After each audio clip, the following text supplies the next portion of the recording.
श्री शिवाय नमस्तुभ्यम। हर हर महादेव। दोस्तों, आप सभी लोग जानते हैं कि 18 नवंबर 2024 यानी सोमवार को मार्गशीर्ष महीने की तृतीया तिथि पड़ रही है। और दोस्तों, यह जो तृतीया तिथि है वह मार्गशीर्ष महीने में पड़ने वाली सबसे बड़ी तृतीया तिथि है, क्योंकि यह मार्गशीर्ष महीने में पड़ रही है। और इसी दिन किया जाने वाला 108 चावल के दाने वाला उपाय कभी विफल नहीं जाता है, जिसका बहुत ही बड़ा और विशेष महत्व होता है। और ऐसा दिन पूरे साल में सिर्फ एक ही बार आता है। और दोस्तों, आप सभी लोग जानते हो कि मार्गशीर्ष महीने के सोमवार तृतीया तिथि का अगर सबसे बड़ा कोई उपाय है तो वह 108 चावल के दाने वाला उपाय है। अगर आपने भी इस महीने में यह उपाय नहीं किया है तो इस उपाय से चूकना मत दोस्तों। तो दोस्तों, इस मार्गशीर्ष महीने के सोमवार तृतीया तिथि के दिन आप लोगों को इस 108 चावल के दाने वाले उपाय को जरूर करना है। अगर आपने मार्गशीर्ष महीने की तृतीया तिथि के दिन इस वाले उपाय को कर लिया तो आपको इस उपाय को करने का वह फल मिलेगा जिसकी आपने कभी कल्पना भी नहीं करी होगी। इसीलिए आप लोग इस वाले उपाय को एक बार जरूर कर लेना, ताकि आप लोगों के हाथ से यह मौका ना जा सके और आपको इस उपाय को करने का फल मिल सके। दोस्तों, यह उपाय पंडित जी ने अपनी अभी की ही श्री शिव महापुराण की कथा में बताया है, जिस उपाय को आज हम आपको बहुत अच्छे से समझाने वाले हैं। इस वीडियो को देखने के बाद इस उपाय को समझने के लिए आपको कोई और वीडियो को देखने की जरूरत नहीं पड़ेगी। तो चलिए दोस्तों, उपाय को शुरू करते हैं। देखिए दोस्तों, यह उपाय इस मार्गशीर्ष महीने के सोमवार तृतीया तिथि के दिन इतना खास होता है, इतना महत्वपूर्ण होता है। देखा गया है कभी कभी बड़े बड़े पूजा पाठ अनुष्ठान से जो मनोकामना पूर्ण नहीं होती है, वह मार्गशीर्ष महीने के सोमवार तृतीया तिथि के दिन एक छोटे से उपाय करने से ही आपकी मनोकामना पूर्ण हो जाती है। और बहुत सारे लोगों ने इस उपाय को किया भी है और उनको इस उपाय को करने का फल भी जरूर मिला है। अगर आप लोग भी इस उपाय को करना चाहते हैं तो आप इस उपाय को पहले अच्छे से समझ लेना, सुन लेना, उसके बाद करना। आपको इस उपाय का फल जरूर मिलेगा। और इस उपाय को कर लेने से आपके घर में चाहे किसी भी प्रकार का दुख और समस्या क्यों ना चल रही हो, आपको उसका कारण भी नहीं पता है कि भाई यह समस्या किस कारण से चल रही है। उसका कुछ भी कारण हो सकता है, जैसे पितृदोष हो सकता है या किसी भी तरह का मंगल दोष भी हो सकता है। तो इस दिन आप लोगों को यह वाला उपाय कर लेना है। यह एक ऐसा उपाय है जिस उपाय को अगर किसी विशेष दिन पर किया जाए तो उस विशेष दिन का फल तो हमें मिलता ही मिलता है, पर हमने उस दिन पर इस उपाय को किया है तो हमें उससे भी बड़ा फल मिलता है, और फल बहुत जल्दी मिलता है, क्योंकि आप इस उपाय को बहुत ही बड़े और विशेष दिन पर कर रहे हो। तो चलिए अब उपाय के बारे में बात करते हैं। लेकिन उससे पहले आप लोगों को यह जानना आवश्यक है कि आखिर यह उपाय किस समय करना है, किसको करना है और कैसे करना है। तो चलिए हम आगे आपको वीडियो में एक एक करके बता देते हैं। लेकिन उससे पहले अगर आप लोग हमारे चैनल पर पहली बार आए हैं या फिर मेरी आवाज पहली बार सुन रहे हैं तो हमारे चैनल को सब्सक्राइब जरूर कर लेना, और इस वीडियो को लाइक करके कमेंट बॉक्स में श्री शिवाय नमस्तुभ्यम ओम नमः शिवाय जरूर टाइप कर देना। तो दोस्तों, इस 108 चावल के दाने वाले उपाय को हमें इस सोमवार के दिन कैसे करना है, किसको करना है, किस समय करना है और कहां पर करना है, यह सारे सवालों के जवाब आपको इस वीडियो में मिल जाएंगे। और जो यह वीडियो देखेगा उसको 108 चावल के दाने वाला उपाय जरूर करना चाहिए, क्योंकि इस दिन एक चावल 108 चावल के बराबर होता है। के दाने का भी बहुत ही बड़ा और विशेष महत्व होता है। और जब बात आ जाए 108 चावल के दाने की तो यह सोने पे सुहागा वाली बात हो जाती है, और इस सोमवार का यह एक बहुत ही बड़ा उपाय हो जाता है। तो अब दोस्तों, इस 108 चावल के दाने वाले उपाय को आखिर करना किसको है, सबसे पहले हम लोग वह बात जान लेते हैं। तो देखो, घर की जो बड़ी माताएं बहनें होती हैं, उन माताओं बहनों में से कोई भी एक बड़ी माता बहन इस वाले उपाय को कर सकती है।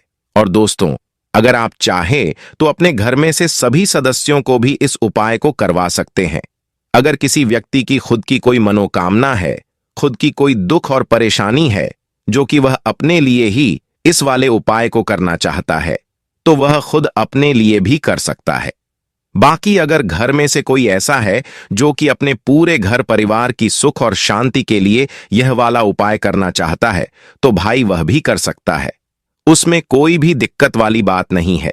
कहने का मतलब यह है कि इस उपाय को हर एक सदस्य भी कर सकता है और पूरे घर परिवार के सदस्य के लिए घर की बड़ी माताओं बहनों में से कोई एक माता बहन भी कर सकती है।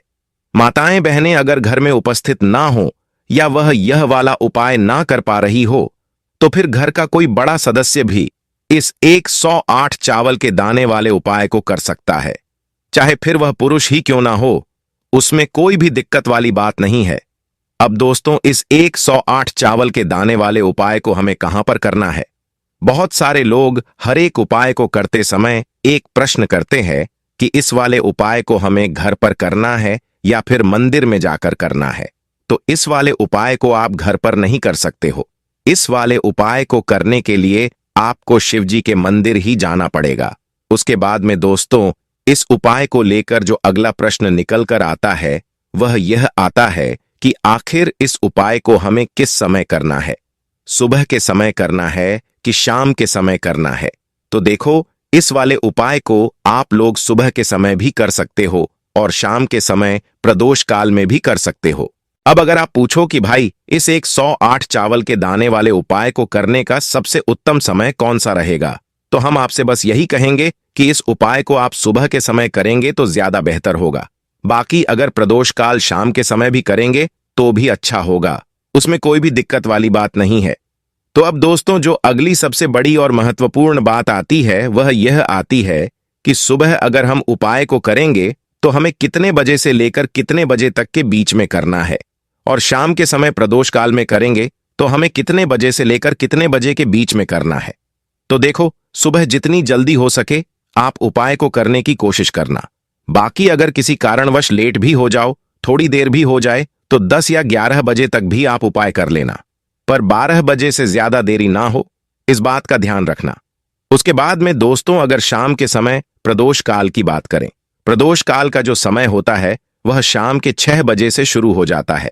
मतलब शाम के 6 बजे से लेकर 7 बजे के बीच का जो समय होता है, यह समय प्रदोष काल का समय होता है। पर अब भी जो मौसम चल रहा है, इस मौसम में शाम बहुत देरी से होती है, तो आप इस उपाय को 7 से 8 बजे के बीच में भी कर सकते हो। मतलब शाम के 6 बजे से रात 8 बजे के बीच में आप कभी भी इस वाले उपाय को कर सकते हो, उसमें कोई भी दिक्कत वाली बात नहीं है। अब दोस्तों, यहां पर इस उपाय को लेकर एक और सबसे बड़ी बात यह निकल कर आती है कि इस 108 चावल के दानों को हमें लेना कहां से होता है, और हमें इस उपाय को करने के साथ में क्या और कुछ भी सामग्री ऐसी होती है जो शिवजी के मंदिर लेकर जानी पड़ती है। तो देखो, यहां पर हम आपको बता दें, सबसे पहले आप लोग ये जान लो कि यह जो 108 चावल के दाने वाला उपाय है, सिर्फ और सिर्फ आप उपाय की सामग्री लेकर कभी भी शिवजी के मंदिर मत जाना, क्योंकि हमें भगवान के सामने यह नहीं दर्शाना है कि अगर हम भगवान शिवजी के मंदिर आए हैं तो अपने फायदे के लिए आए हैं। तो इसलिए जो भी पूजन सामग्री है, उपाय सामग्री है, 108 चावल के दाने, इसके साथ में आपको पूजन सामग्री भी जरूर लेकर जाना है। देखो, अगर सुबह के समय उपाय कर रहे हो तो सीधी सी बात है, 1 लोटा जल तो आप लेकर जाओगे ही जाओगे। वहीं 1 लोटा जल अगर मिट्टी का जल हो तो बहुत अच्छा रहेगा। मिट्टी का जल कैसे बनाया जाता है? शिव जी पर मिट्टी का जल चढ़ाने का और इस उपाय को करने का आपके पास इस दिन एक आखिरी मौका रहेगा, तो इसलिए इस दिन हो सके तो मिट्टी का जल चढ़ाना। इसलिए अपने साथ में कम से कम 1 लोटा जल तो आपको लेकर जाना ही जाना है। अगर मिट्टी का जल नहीं है तो घर का जल भी आप इस्तेमाल कर सकते हो। इसके अलावा जो भी पूजन सामग्री है, देखो, ये आपके 108 चावल के दाने अलग रहेंगे और जो आपकी पूजन सामग्री रहेगी वह अलग रहेगी। पूजन सामग्री में आप जो भी चीज लेकर जाना चाहे वह लेकर जा सकते हैं। बेलपत्र भी लेकर जा सकते हैं, उसमें कोई भी दिक्कत वाली बात नहीं है। वहीं अगर हम शाम के समय की बात करें तो शाम के समय शिवजी पर जल नहीं चढ़ता है, इसीलिए शाम के समय आप लोग एक दीपक तैयार कर लें, जो कि गोल बाती का, आटे का, शुद्ध देसी गाय का घी का होगा। इस बात का आप लोगों को ध्यान रखना है। और इस दीपक को आपको घर से जलाकर नहीं लेकर जाना है, भगवान शिव जी के मंदिर में जाकर ही जलाना है। इस बात का भी आप लोगों को ध्यान रखना है। अब दोस्तों, यहां पर हमें इस बात को समझना है कि यह 108 चावल के दाने हमें कहां से लेने हैं। क्या हमें दुकान से लेकर आने हैं या हमें अपने घर से लाने हैं या कहां से लेकर आने हैं और कौन से चावल लेने हैं, क्योंकि चावल भी बहुत प्रकार के होते हैं। तो देखो, इन सभी सवालों के जवाब आप लोग एक बात में सुन लो कि भाई ये जो उपाय है, इस उपाय में आपको ये नहीं देखना है कि कौन से चावल है कौन से चावल नहीं है। बस जो भी चावल ले रहे हो वह चावल का दाना साबुत होना चाहिए, टूटा हुआ नहीं होना चाहिए, कटा पीटा नहीं होना चाहिए। यह बात का आपको ध्यान रखनी है। बाकी आपका चावल बासमती हो या सादा चावल हो या कोई सा भी चावल हो, उसमें कोई भी दिक्कत वाली बात नहीं है। तो सीधी सी बात है कि आपके घर के रसोई घर में जहां पर आप भोजन बनाते हो, वहां पर जो भी चावल आपके उपस्थित हो, उन चावलों में से अपनी एक कटोरी भर लेना या एक मुट्ठी चावल अलग से निकाल कर रख लेना, क्योंकि हम 108 चावल ही यहां पर इस उपाय में लेने वाले हैं। तो हमें यह चावल के दाने गिनकर निकालने पड़ेंगे। इस बात का आप लोगों को ध्यान रखना है।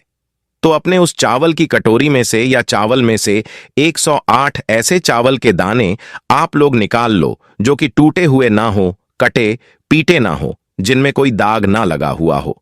अच्छे साबुत 108 चावल के दाने आप लोग निकाल कर रख लो और इन्हें किसी भी एक कागज की पुड़िया में या किसी एक छोटी सी कटोरी में आप लोग रख लो, ताकि यह सुरक्षित रहे।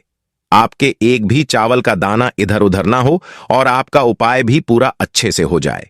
तो भाई जैसे ही आपके उपाय की जो सामग्री है 108 चावल के दाने तैयार हो जाते हैं, उसके बाद में आपको जो भी अपनी पूजन सामग्री है सुबह के समय कर रहे हो, तो एक लौटा जल या पूजन सामग्री जो लेकर जाना चाहो उसकी भी तैयारी कर लेना। और शाम के समय जा रहे हो तो अपना जो दीपक है उसे तैयार कर लेना। और उपाय को करते समय शुद्धता का विशेष रूप से ध्यान रखना। सुबह स्नान करने के बाद ही आप लोग उपाय को करने की तैयारी करना। उसके बाद अगर शाम के समय की बात करें तो शाम के समय आपको स्नान करने की जरूरत नहीं है, पर शुद्धता का ध्यान रखना है। शाम के समय प्रदोष काल में आप हाथ मुंह धोकर भी इस वाले उपाय को कर सकते हैं, इसमें कोई भी दिक्कत वाली बात नहीं है। तो आप अपने उपाय की पूरी सामग्री तैयार करके अपने घर के पास में जहां पर शिव जी का मंदिर हो वहां पर पहुंच जाए। सबसे पहले शिव मंदिर में जाकर आप लोगों को उपाय नहीं करना है। पहले भगवान के दर्शन करने हैं, भगवान से आशीर्वाद प्राप्त करने हैं, फिर शिव जी के शिवलिंग के पास में आना है। शिवलिंग के पास में आने के बाद आप जो पूजन सामग्री लेकर आए हुए हैं, जैसे कि सुबह गए हुए होंगे तो एक लौटा जल और जो भी पूजन सामग्री लेकर आए हैं, आप उससे भगवान शिव जी की पूजा कीजिए।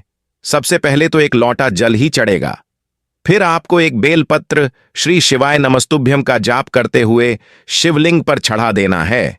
उसके बाद में आपकी पूजन सामग्री चढ़ेगी। उसके बाद अगर आप शाम के समय इस उपाय को कर रहे हो तो अपने साथ में कम से कम एक दीपक जो गोल बाती का है, जो आप अपने साथ में लेकर गए हो, उस दीपक को मंदिर में जाकर अपनी माचिस से जलाना है और उस दीपक को शिवलिंग के पास में रखना है। इस दीपक को रखने के बाद ही आप लोगों को अपना यह वाला उपाय शुरू करना है और दीपक को ज्यादा पास में मत रखना। वैसे भी गर्मी पड़ रही है, भगवान शिव जी को आंच नहीं लगनी चाहिए। तो भाई जैसे ही आपकी पूजा अर्चना हो जाती है, आप भगवान शिव जी को प्रसन्न कर लेते हैं।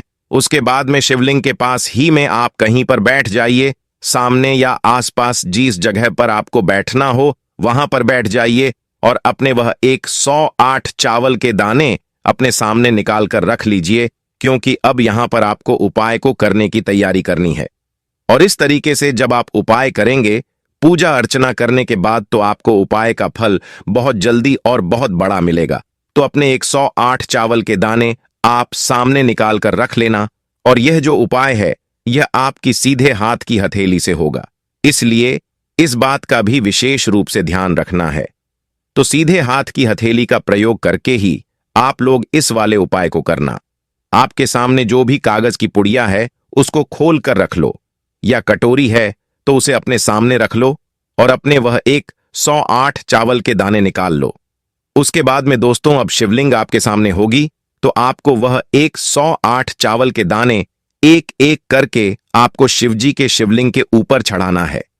आपको चावल के दाने अपनी हथेली से शिवलिंग के ऊपर चढ़ाने हैं, भले ही फिर वह अपने आप जलाधारी पर गिर जाए या वहीं पर गिर जाए, उसमें कोई दिक्कत वाली बात नहीं है, पर आप शिवलिंग के ऊपर ही चढ़ाओ।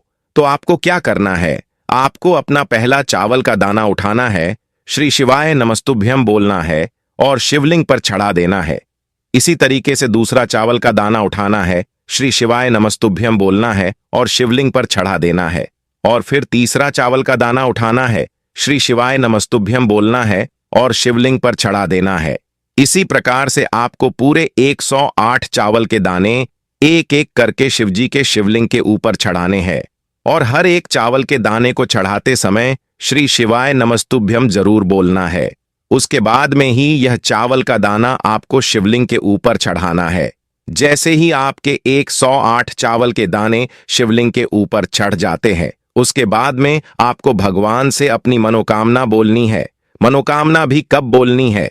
जब आपका 108वां चावल का दाना आपके सीधे हाथ की हथेली में हो और आप उसे चढ़ाने के लिए जा रहे हो, तभी आपको श्री शिवाय नमस्तुभ्यम बोलकर उस आखिरी चावल के दाने को शिवलिंग के ऊपर चढ़ा देना है और फिर भगवान से अपनी वह मनोकामना बोल देना, जिस मनोकामना के लिए आप लोग अपना यह वाला उपाय कर रहे हो।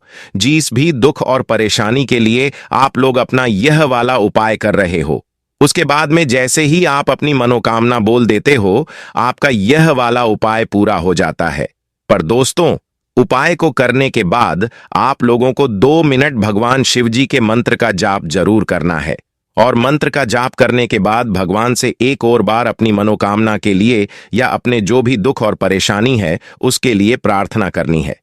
इसके बाद में आप लोग भगवान को देखकर भगवान से प्रार्थना करके उनसे आशीर्वाद लेकर वहां से उठ सकते हैं और अपने घर पर जा सकते हैं। बस दोस्तों, यहां पर यह वाला उपाय पूरा हो जाता है। इस तरीके से जो भी व्यक्ति छोटी छोटी चीजों का ध्यान रखते हुए इस 108 चावल के दाने वाले उपाय को करेगा, निश्चित सी बात है उसकी मनोकामना जल्द ही पूर्ण होगी और जो भी दुख और परेशानी है वह भी बहुत ही जल्द दूर होंगे। तो दोस्तों, अगर आपको हमारी यह वीडियो पसंद आई हो तो हमारे इस वीडियो को लाइक और चैनल को सब्सक्राइब जरूर करें। हर हर महादेव। ओम नमः शिवाय।